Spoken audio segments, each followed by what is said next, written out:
అమ్మ ఛానల్ వారు ఒక ప్రత్యేకమైనటువంటి సంకల్పాన్ని చేసి ఉన్నారు. ఆగమ సేవా. ఆగతం శివభక్త్రేభ్యః గతమితి గిరిజాముఖం మతం శ్రీ వాసుదేవేన తస్మాద్ ఆగమముత్తమం.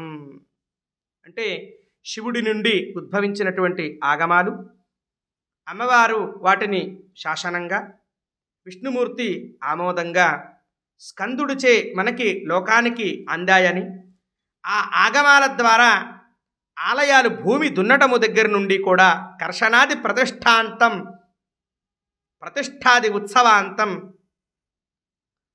ఆదిశైవేన కారయేత్ అని సూత్రవాక్యాన్ని ఉదహరించటం. ఇందులో త్రివిధ ఆగమేషు వైఖానస సూత్రం, వైఖానస ఆగమం, దివ్య ప్రబంధనంతో పాంచరాత్ర ఆగమం ప్రబల శక్తిగా దేవీ దేవతల యొక్క అనుగ్రహంగా ప్రతి ఆలయ నిర్వహణలో కూడా ఒక శాస్త్ర ప్రాధాన్యత. అంటే ఆగమాల ద్వారా ఆలయాలు, ఆలయాల ద్వారా మోక్ష సాధకమైనటువంటి భక్తి చైతన్యవంతమైనటువంటి స్థానాలుగా, యహ పరమోక్షాలు అంటే ఇలలో ఉన్నప్పుడు మన యొక్క కోరికలను తీర్చేటటువంటి భగవత్ స్వరూపంగా, తద్వారా బ్రహ్మచర్యము, గృహస్థు, వానప్రస్థు అని 4 ఆశ్రమ ధర్మాలని పూర్తి చేసిన తరువాత వచ్చేటటువంటి యొక్క తదుపరి జన్మ యొక్క సారాంశంగా మోక్షాన్ని కూడా ఒకే స్థానంలో అనుగ్రహించేటటువంటి ప్రక్రియలే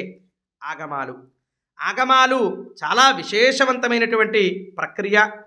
మరి మన అమ్మ ఛానల్ వారు హైందవ శంఖారావం తర్వాత ఈ యొక్క విషయాన్ని పట్టుకోవడానికి గల కారణం ఏమిటి అంటే, ఆలయ పరిరక్షణ విషయాలని భూమి పూజ నుండి, భూమి దున్నుట నుండి, భూమి పరీక్ష నుండి, ఆ భూమిలో జనించే జలము, అందులో బావి కానీ, అందులో ఇప్పటి కాలంలో బోరు కానీ వచ్చినటువంటి యొక్క నీటి యొక్క శక్తి ద్వారా కూడా మనం ఆ భూమి ఆలయానికి ఎంతవరకు ఉపయోగపడుతుంది అనేటటువంటి విషయాలన్నిటితో పాటుగా, ఆలయంలో లేవగానే అర్చక స్వామి యొక్క నిత్యకృత్యం ఏ విధంగా ఆగమాల్లో ప్రస్తావించబడి ఉంది, అర్చక స్వామి యొక్క శిఖాధారణ వైభవం ఏమిటి, అర్చక స్వామి యొక్క వస్త్రధారణ వైభవం ఏమిటి, దానికి ప్రామాణికతలేమిటి, ఏ వస్త్రాలని, ఏ రంగు వస్త్రాలని, ఏ విధంగా భస్మాన్ని, త్రిపుండ్ర భస్మాన్ని ధరించాలి, శ్రీకంఠంచ పవిత్రంచ శోక రోగ నివారణం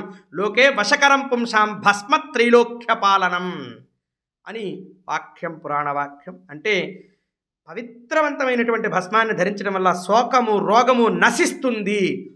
అలాగే దిక్పాల భస్మరహితం దిగ్గ్రామ శివాలయే, భస్మం లేనటువంటి యొక్క ముఖాన్ని దర్శిస్తే చాలు పాతకమని శాస్త్రవాక్యం. అలాగే వైఖానస సూత్రంలో కూడా లలాట ధారణ చాలా ముఖ్యంగా చెప్పబడి ఉంది.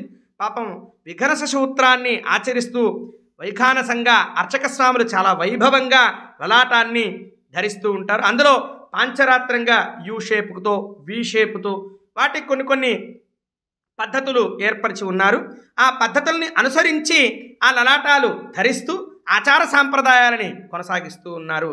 శైవ సాంప్రదాయంలో కూడా భస్మానికి చాలా మూలమైనటువంటి ప్రాధాన్యత ఉంది.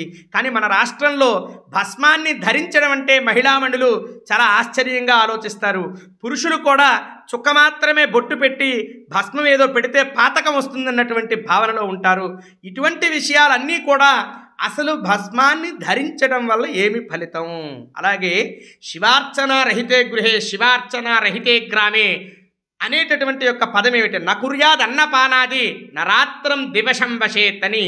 శివార్చన చెయ్యనటువంటి ప్రదేశము, శివాలయం లేనటువంటి యొక్క గ్రామంలో కూడా రాత్రిపూట నిద్ర చేయటం కానీ, శివార్చన లేనటువంటి యొక్క గృహమయందు అన్నపానీయాలు శైవ సాంప్రదాయంలో ఉన్నటువంటి వారు పుట్టుకోవడం కానీ కూడదు అని ఎందుకు తెలియజేశారు అంటే, వీరు వచ్చినప్పుడైనా ప్రశ్నించినప్పుడు, పానీయం ఇచ్చేటప్పుడు అయ్యా మీ ఇంట్లో శివార్చన ఉందా అని, తద్వారా మీ గ్రామంలో శివాలయం ఉందా అని తద్వారా ప్రేరణ చేయడం కోసం మాత్రమే ఇటువంటి నియమాలని ఏర్పరిచి ఉన్నాయి ఆగమాలు. కానీ మనం ఎటువంటి పోకడికి వెళ్తున్నామంటే, మీ ఇంట్లో శివార్చన లేదు కదా, నేను మంచినీళ్ళు తాగను, ఆ పదం కోసం కాదు. ఆ పదం గుర్తు చేస్తూ వైభవాన్ని ఎప్పుడో 12 ఏళ్ల క్రితం వచ్చినటువంటి కుంభమేళా 2009లో కూడా 144 సంవత్సరాలనే ఇదే ప్రింట్ మీడియా ఎలక్ట్రానిక్ మీడియా బాగా ఘోషించింది. ఆ 2009 పుష్కర కుంభమేళాకి మేము అప్పటి భక్తులతో కలిసి కుంభమేళా స్నానం ఆచరించాం. నాటి అలహాబాద్ నేటి ప్రయాగ్రాజ్గా మార్పు చేయబడినటువంటి కుంభమేళాలో మేము 2008-9 అనుకుంటా. అయినో ఆ డేట్ కొంచెం అవగాహన కలగలేదు నాకు ఇప్పటికీ. కానీ ఆ సంవత్సరంలోనే కుంభమేళాకి మేము వెళ్ళడం జరిగింది. అంటే గత 12 సంవత్సరాల క్రితం మేము కుంభమేళాకి వెళ్ళడం జరిగింది. విశేషవంతంగా దర్శనం చేయడం జరిగింది. అప్పుడు కాశీ మహానగరం కూడా దర్శించాము. కనుక ఇటువంటి విషయాన్ని చెప్పేవాడు ఉంటేనే, ఆచరించేవాడు ఉంటేనే ఆచారాలు ఎప్పటికప్పుడు అనువంశకంగా ప్రజలందరికీ అందుతుంది. అందువల్ల శివార్చన రహితే గృహి అంటే శివార్చన జరగనటువంటి ఇంటి యందు శివార్చన చేయించమని ప్రేరణ జరిగింది. అలాగే శివార్చన రహితే గ్రామే, శివాలయం లేనటువంటి ప్రదేశంలో శివాలయ నిర్మాణం. మన చిన్నప్పుడు మీకు పెద్దలు చెప్తూ ఉండేవారు, ఈ ఊళ్ళో శివాలయం లేదా, నేను ఈ పూట ఇక్కడ నిద్ర చెయ్యనులే, పరగ్రామంలో ఏమైనా ఉందేమో, పక్క గ్రామంలో ఉందేమో అని ఆలోచించుకొని మరీ శివాలయం ఉన్నటువంటి గ్రామంలో ఆలయాన్ని దర్శించి మరీ నిద్రించేటటువంటి వారు. అంటే ఆలయాలు అంటే ఆగమాలు, ఆగమాలు అంటే మన రక్షణ కవచాలు అనేటటువంటి యొక్క విషయాలని మీరు బాగా సాధన చెయ్యాలనేటటువంటి యొక్క ప్రయత్నంతో అమ్మ ఛానల్ వారు ప్రయత్నం చేస్తున్నటువంటి ఆగమ సేవ విషయాలని రోజుకొక శ్లోకంతో ఏం చెయ్యాలి, ఎన్ని ఆగమాలు ఉంటాయి, శివార్చన ఏ విధంగా ఉంటుంది, వైఖానస ఆగమంలో విష్ణుమూర్తి యొక్క అర్చన ఏ విధంగా ఉంటుంది, విశ్వక్షేణ ఆరాధన ఎలా ఉంటుంది, గణపతి ఆరాధన ఎలా ఉంటుంది, విశ్వక్షేణుడికి గణపతికి వ్యత్యాసం ఏమిటి, ఆ వైఖానస సూత్రంలో ఉన్నటువంటి మూలం ఏమిటి, ఆగమంలో శైవాగమంలో ఉన్నటువంటి మూలం ఏమిటి అనేటటువంటి విషయాలని మనం సవివరంగా తెలుసుకుంటూ ప్రయాణం చేద్దాం. శివానుగ్రహంతో దర్శించండి, ధరించండి.